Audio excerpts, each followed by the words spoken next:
31장이고요. 31장은 특별히 그 르무엘 왕의 어머니가 그 아들에게 주었던 지혜이기도 하고, 특별히 31장 10절부터 끝절까지는 현숙한 여인이 누구냐. 그래서 지난주에는 현숙한 여인들의 모습, 현숙한 여인들의 신앙이라고 그럴까요? 삶의 모습, 그들이 어떻게 살아가는가에 대해서 말씀을 드리는데, 오늘 우리에게 좀 부담이 되긴 하죠. 현숙한 여인들, 지혜로운 여인들은 어떻게 살아가는가. 그래서 지난주에 공부하기를 매우 부지런하다. 현숙한 여인들은 새벽부터 밤까지 열심히 일을 한다. 그 다음에 22절에 우리가 지난주에 공부한 걸 잠깐 보면, 그는 자기를 위하여 아름다운 방석을 지으며 세마포와 자색 옷을 입는다. 그 앞에 보면 가난한 자들에게 손을 편다. 열심히 일할 뿐만 아니라 가족들에게도 좋은 영향력을 끼치고, 또 주변에 어려운 이들에게 선한 일을 베풀고 뿐만 아니라 22절에 보면 자기를 위하여 방석을 만든다. 그 말은요, 자기 관리거든요. 그러니까 현숙한 여인의 특징이 뭐냐? 사람들에게도 영향력을 미치지만 자기 관리를 잘한다는 거죠. 사람이 자기 관리가 되지 않으면 어떻게 사람들에게 영향력을 미치겠어요?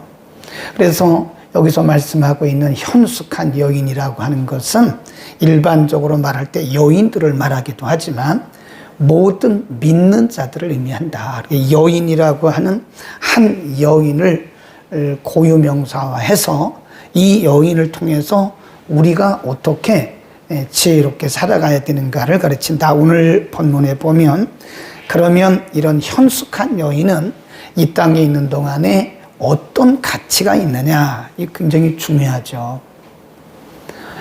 자, 한번 보죠. 31장 10절에 보면 현숙한 여인, 누가 현숙한 여인을 찾아 얻겠느냐, 이거를 우리가 반어법이라고 그래요. 반어법. 그만큼 어렵다는 거죠. 이 세상에 많은 사람들이 있지만 현숙한, 우리가 지난주에 공부했던 성경이 열거하고 있는 그런 현숙하게 살아가는 여인을 찾기가 매우 어렵다. 그러니까 마치 모래 속에서 보석을 구하는 것 같이 그렇게 어렵다. 누가 현숙한 여인을 찾아오겠느냐? 그 말은 그만큼 현숙한 여인을 얻기가 어려운데, 현숙한 여인의 가치가 뭐냐? 그 값은 진주보다 더하다. 이 진주라고 하는 것을 다른 번역에 보니까 루비. 여러분, 비싼 루비 있잖아요. 네, 루비보다도 더 값지가 있대. 현숙한 여인은 화장을 하고 얼굴을 꾸미고 그런 것이 아니라 내적으로 다듬어지고 남편에게, 자녀들에게, 이웃들에게, 그리고 자기 자신을 잘 관리한 그런 여인인데, 그런 여인을 만날 수만 있다면 그런 여인은 루비보다, 보석보다도 훨씬 더 가치가 있다. 그 말입니다. 저는 여기서 현숙한 여인을 뭐라고 해석을 하고 싶으냐면, 예수를 믿고 구원받은 성도를 다 통칭해서 현숙한 여인이라고 말하고 싶어요. 그러니까 성경이 우리들에게 굉장히 많은 지혜를 가르칩니다. 창세기부터 요한계시록까지 삶의 지혜를 쭉 가르친다고요. 예수님도 우리 믿는 사람들이 이 땅에 있는 아주 종교성이 강한 그런 바리새인보다도 더 우리가 의로워야 되고 더 지혜로워야 된다고 말씀을 하셨다고요. 그러니까 예수를 믿는 우리들이 이 세상을 살아가면서 사람들에게 미치는 영향력이 있어야 되기 때문에 우리는 일반인들보다 훨씬 더 지혜로워야 된다. 근데 지혜라고 하는 게 어디서 오냐고요? 성경으로부터 온다는 거예요. 하나님의 말씀에 이미 그런 지혜를 우리에게 주었다는 거죠. 우리가 예수를 믿고 말씀과 성령으로 거듭난 이후에 우리들은 하나님이 보시기에 마치 모래 속에서 발견된 그런 진주와 같은 그런 존재가 되어야 된다.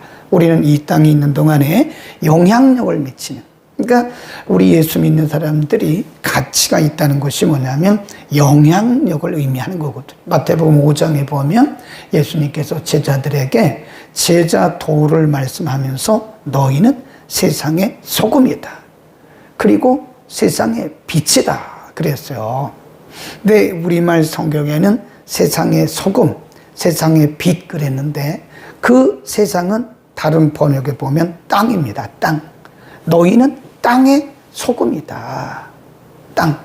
그리고 뒤에 말하는 이 세상이라고 하는 것은 이 월드를 말하는, 이 우리가 살고 있는 세상에서, 어두운 세상에서 우리가 빛이 되어야 된다. 그리고 땅에 보통 우리가 보면 이 땅이 아주 척박해지잖아요. 그럼 옛날에 어른들이 보면 땅에다가 소금을 뿌리더라고요. 소금. 그러면 그 소금이 들어가서 녹아가면서 짠맛을 내면서 이 땅이 토양이 살아난다고 그래요. 엘리사 시대도 그런 일이 있었잖아요. 예. 그러니까 이 땅의 소금이라고 하는 것은 우리가 이 세상을 살아가면서 뭔가 영향력을 미쳐야 된다는 거예요. 만일 우리가 말씀과 성령으로 충만했다고 말하면서 이 세상에 어떤 영향력을 끼치지 못한다면 마치 예수님께서 말씀한 버려진 소금과 같은 것이다. 버려진 소금은, 맛있는 소금은 사람들에게 버려져서 사람들의 발에 밟힌다고 그러죠. 맛있는 소금. 우리는 영향력을 미치는 성도가 되어야 된다. 아멘. 그 다음에 그 뒤에 보면 현숙한 여인의 모습이 어떠하냐. 거기 보면 또 이렇게 말씀을 합니다. 우리 한번 찾아서 읽어보겠습니다. 21절입니다. 21절. 첫째로 현숙한 여인은 사람들에게 진주와 같은 영향력을 끼친다 그랬고요. 21절에 보면 그 집, 시작. 그 집 사람들은 다 홍색 옷을 입었으므로 눈이 와도 그는 위하여 두려워하지 아니한다. 이 홍색 옷이라고 하는 것은요, 겨울 옷을 말한다. 겨울 옷, 두꺼운 옷. 그러니까 이 현숙한 여인은 우리가 지난주에 공부한 것처럼 준비성이다. 준비성, 예비성. 가족들을 위해서 늘 일찍 일어나서 김을 메고 또 길쌈을 하고 그런다고 했잖아요. 그러니까 현숙한 여인은 가족들을 위해서 미리 홍색 옷을 예비하기 때문에 추위가 와도 걱정이 없다. 이 추위라고 하는 것은 꼭 우리가 말하는 그런 겨울 추위로 말할 수 있지만은 이 세상에 오는 여러 가지 어려움들을 말하는 거죠. 어려움. 가정을 침투하는, 가정을 공격하는 그런 어려움들을 막아낸다는 거죠. 왜 그렇죠? 준비성이 있다는 거죠. 현숙한 여인은 가정을 보호합니다. 남편을 보호하고 자녀들을 보호하고 가정을 보호하는 그런 힘이 있다는 거예요. 그런 어떤 영향력을 미친다는 거죠. 그래서 현숙한 여인이 있는 집들은 걱정이 없다, 안전하다, 그런 말씀이죠. 이것을 우리가 다시 현숙한 여인을 구원받은 성도로 다시 이렇게 조금 높여서 생각을 해본다면, 바꾸어서 생각해 본다면, 현숙한 여인처럼, 현숙한 여인이 홍색 옷을 만들어서, 겨울 옷을 만들어서 가족들을 추위로부터 보호하듯이 신령한, 그리고 영적인 성도들은 이 죄악으로부터 가족들을 구원하고 또 가족들을 막는 방어막 역할을 한다는 거죠. 그러니까 우리가 보통 일당 백, 일당 천이란 말을 하잖아요. 의로운 사람 한 사람이요, 사실은 어떤 때는 일당 백, 일당 만의 역할을 할 수 있다고요. 소돔과 고모라 성이 의인 10명이 없어서 망했잖아요. 구원받은 우리 성도들은 이 시대를 막아내는 일당 백, 일당 천, 일당 만의 역할을 하는 홍색 옷을 만든다. 그 말은 우리의 믿음을 의미하는 거죠. 예수 그리스도의 복음을 통해서 이 어려운 시대에 많은 사람들을 막아내는 그런 역할을 해야 된다. 그래서 우리가 일당 100, 일당 1000, 일당 만의 역할을 하려면 우리가 성령과 말씀으로 충만해야 되죠. 그죠? 우리 자신의 신앙 관리도 안 되는데 우리가 어떻게 일당 100의 역할을 할 수 있어요? 우리가 은혜 받는 것도요, 많은 사람들을 우리가 구원하기 위한, 우리가 구원하는 건 아니지만 그들에게 복음을 전하는 거죠. 조금 좁혀서 말하면 구원받은 성도들은 이 세상의 악으로부터 또 사탄의 공격으로부터 자신의 가정과 가족들을 지킵니다. 홍색 옷을 입어서, 홍색 옷을 지어서 입혀서 겨울을 미리 예비하듯이 구원받은 우리 성도들은 좀 좁혀서 말하면 자신의 가정과 가족들을 이 세상의 위험으로부터, 사단의 공격으로부터 방어하는 그런 영향력도 미칠 수 있다. 일당 100, 일당 1000, 일당 만의 그런 역할을 우리가 할 수 있기를 바랍니다. 아멘. 그 다음에 23절로 갑니다. 현숙한 여인이 미치는 영향력이 뭐냐? 23 시작. 그 남편은 그의 장로로 더불어 성문에 앉으며 사람의 아는 바가 된다. 그 말은 그 이름이 사람들에게 알려진다, 유명해진다. 그 말이에요. 사람들에게 인정받는 사람이 되게 한다는 거예요. 현숙한 여인은 남편을 성공시킨다는 거죠. 자기 남편을 장로들의 회에 있게 한다. 그 말은 유명한 사람들의 그 모임에 앉게 한다. 그러니까 자기 남편을 성공시킨다. 좀 부담이 되죠? 되게 보면 성공한 남편들의 뒤에는 또 그를 내조하는 여인들이 있더라고요. 되게 그렇더라고요. 좀 부담이 되죠? 네.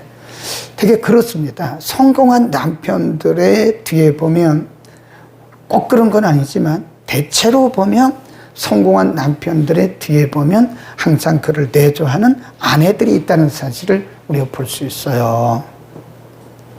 이것은 현숙한 여인이 자신의 남편을 성공시키고 자신의 남편으로 하여금 많은 사람들의 회중에 들게 한다라고 하는 것은 우리 믿는 사람들의 영향력을 의미하는 것인데요. 우리는 이 땅에 왜 살까요? 우리가 성공하고 내가 높아지고 내가 잘 먹고 잘 살기 위해 사는 거죠. 그렇다면 그것은 성경이 말하는 우리의 삶의 존재 목적은 아니라고요. 성경은 예수 그리스도를 통해서 우리에게 말씀해 주셨다고. 예수 그리스도가 십자가를 지심으로써 많은 사람들이, 그를 믿는 사람들이 살아나죠. 예수 그리스도께서 수치를 당하심으로 우리 이사야서 53장에도 보면 그가 질고를 짐으로써 우리가 나음을 받았잖아요. 그가 십자가를 짐으로써 우리가 죄로부터 해방되었잖아요. 그가 수치를 받음으로써 우리의 수치가 사라지게 됐잖아요. 그러니까 구원받은 우리 성도의 삶은 내가 성공하고 내가 잘 먹고 내가 잘 사는 그것이 우리 인생의 목표가 되어서는 안 된다는 거죠. 네.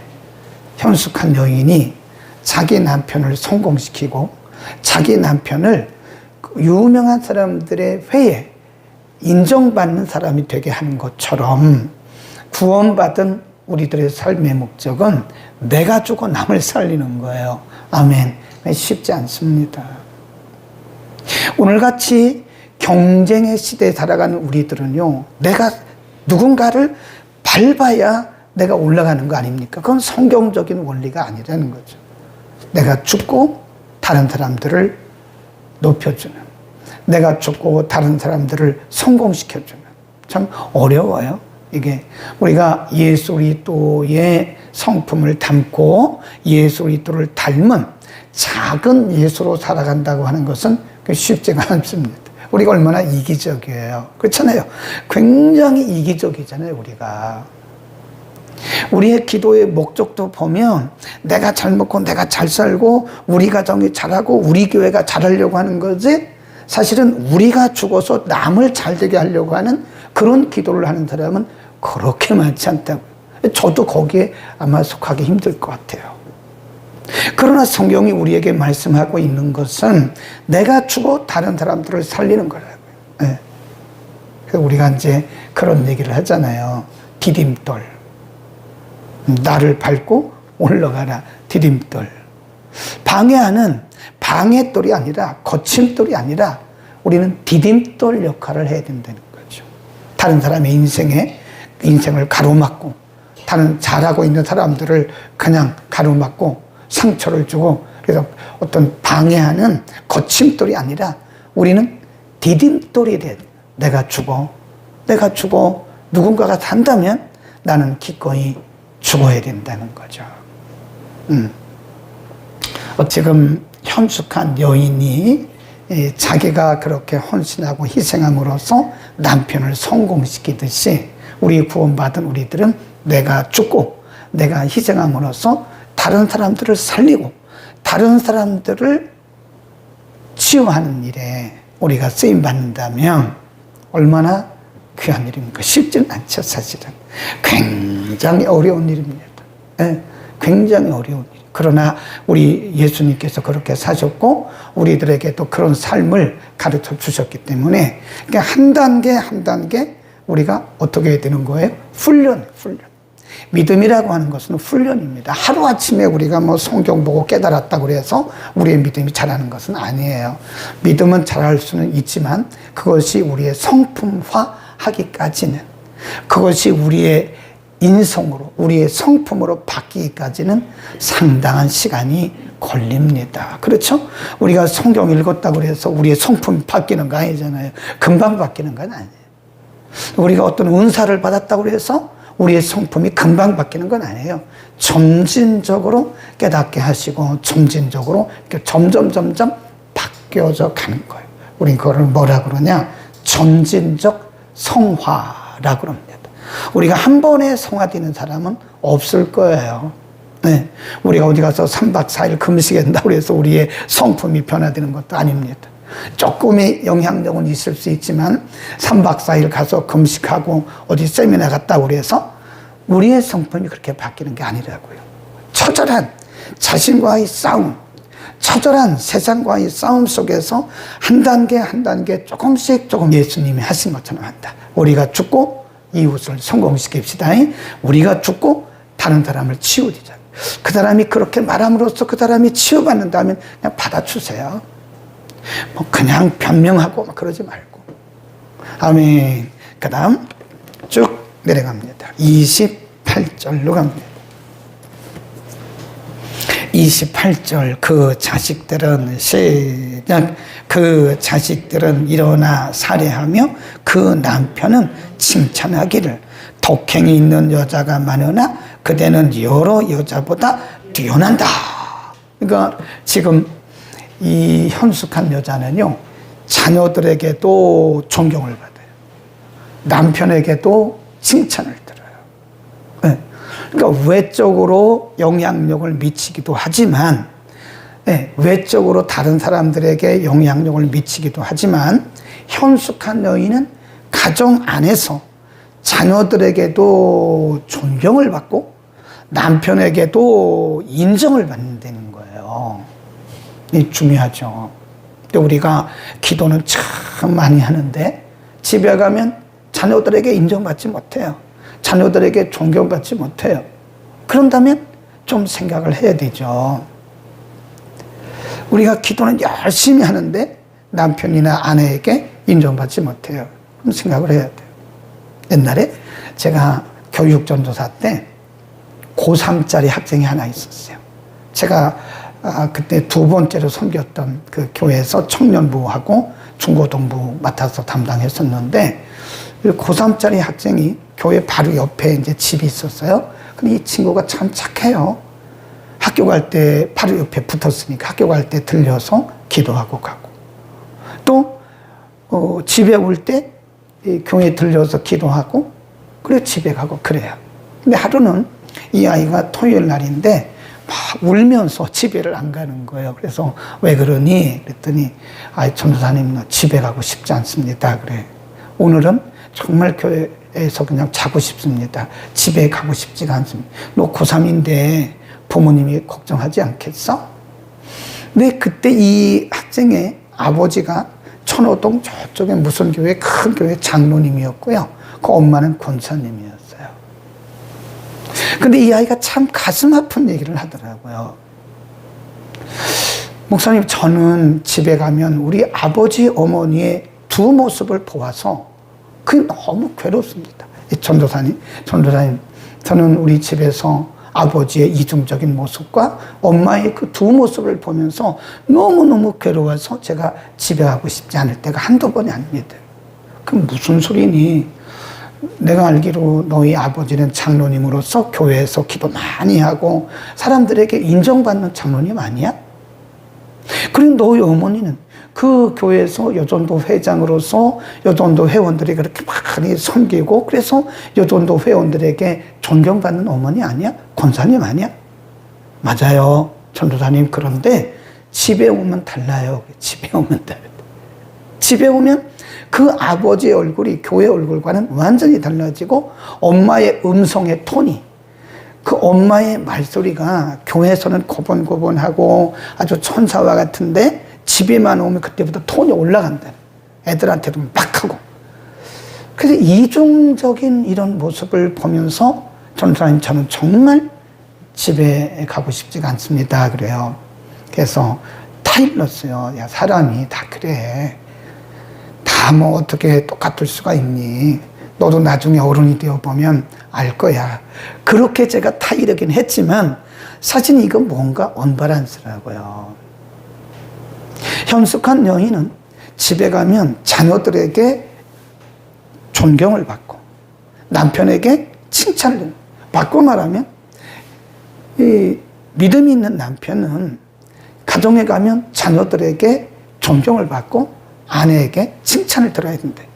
이거를 바꾸어서 말하면 예수 믿고 구원받은 성도들은 교회 안에서도 사람들에게 인정받고 존경받고 교회 밖에서는 영향력을 끼쳐야 된다.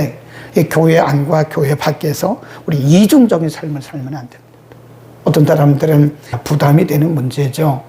그러나 우리 예수 믿고 구원받은 사람들은 교회 안에서도 사람들에게 존경받고 인정받아야 되죠. 그리고 교회 밖에서도 존경받고 인정받아야 돼.